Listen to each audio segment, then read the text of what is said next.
I held on too long and all it did was hurt my daughter. My daughter had multiple congenital birth defects that led to a lifetime of complications. With medically complex kids, you fix one problem and create two more. She lived 11 years. It was probably 9 years too long. She lived most of her life in hospitals, literally months at a time. She would sometimes be home a week or two and then end up back in. I don't think she ever spent more than 2 consecutive months out of the hospital in her entire life. Until she went on palliative care, she was more comfortable in the hospital than anywhere else. How sad is that? She was the warrior kid. That was her whole identity. Making cards for her nurses and decorating her medical equipment, and being tough with a capital T. That was all she had. Never went to school, not in any meaningful capacity. Never played a sport or an instrument. Never had any real friends to speak of. Never had the health to take up any real hobbies. Just an entire life made up of surgeries, shots, and nurses and fucking medical equipment to decorate.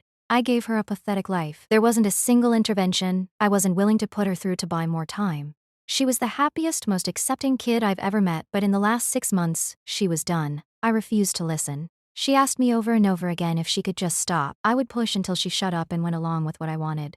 Why did I do that? She wanted to make me happy, but she knew she was done. Selfish. She died incredibly agitated and upset.